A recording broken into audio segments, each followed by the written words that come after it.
أعوذ بالله من الشيطان الرجيم. Bismillahirrahmanirrahim. This is class 7th in subject is General English. Today's topic is the Bahut Fort and today's date is 5/9/2020. Now see, the Bahut Fort is situated along the banks of River Tavi. It is one of the oldest structures built by Raja Bahulochan about 3000 years ago.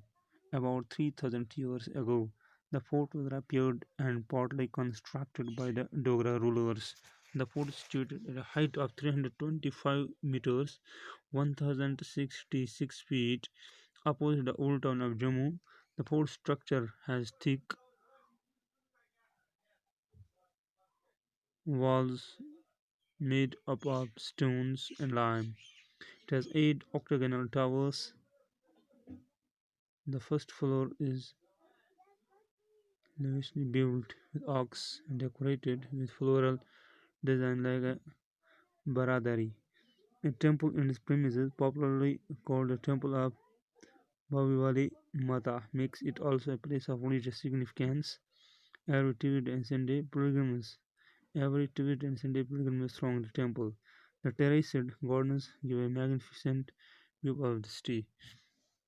Now see, the Bahu Fort is situated along the banks of River Tavi. So Bahu Fort यह वाका कहते river Tavi किनार तमने पे वाका. It is one of the oldest structures built by the Raja Bahulochan about 3000 years ago. Almost 3,000 ؤری हसा old structure बनोमस यस now was Raja Bahulochan. The fort was repaired and partly constructed by the rulers. चूँकि मंद ऐसे yes खराब गुमत और इमें स्ट्रक्चर ऐसे डिसमेंटल गुमत और ये आओ नए से तैयार करना और ऐसा बनो क्यों डोगरा रूल रहा. The fort is situated at a height of 325 meters. The fort yes 350 meter height पेट यानी कि 1700 foot height pet opposite to the old town of Jammu. This is old town Jammu that's opposite sides. The fort structure has thick walls made of sandstone and lime. The fort structure is kilchi आमद बनाना और अस मोच दीवार और बनम sandstone secure can and lime और चून हम इस्तेमाल करना. It has 8 octagonal towers. अच्छ 8 octagonal towers यानी कि 8 सेट आसन टावर और ये 8. The first floor is lavishly built with arcs and decorated. क्योंकि अच्छे ज़बरदस्त ये नक्श निगर करे तुम आर्क करे and decorated floor design like a brother.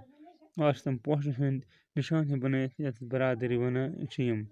A temple in its premise probably called Temple of Bavi Wali Mata और अख मंदिर अख आते Bavi Wali Mata makes of the place of religious significance. चूँकि ये दस मजहब लिहाज वारिया अहम. Every Tuesday and Sunday pilgrims throng the temple. प्रथ बुमवार तो आतवार इमा से pilgrims इमा से और सेलिन अमश तो मस और दर्शन करन. The terraced gardens give a magnificent view of the city. इमा से एक garden बना में चमन चमन बनाना और आह garden हम बनाना तुम पद ब्याह up down हिसाब में और यस माहो ऐसे ज़बरदस्त ऐसे लुक देवान ज़बरदस्त सजावट देवान और असल चीज़ आज के दबाव फोड़ना ना था न सर राजा बहुत लोचन उस हैं चूँकि इन्हीं बनोमत इनसे दौर से आए बनाता ना आव ना था न बहु फोटो बा फोट का लोगेड इन जम्मू सिटी और एक बैंक्स पर कि मन का सर्विस पर रिवर तभी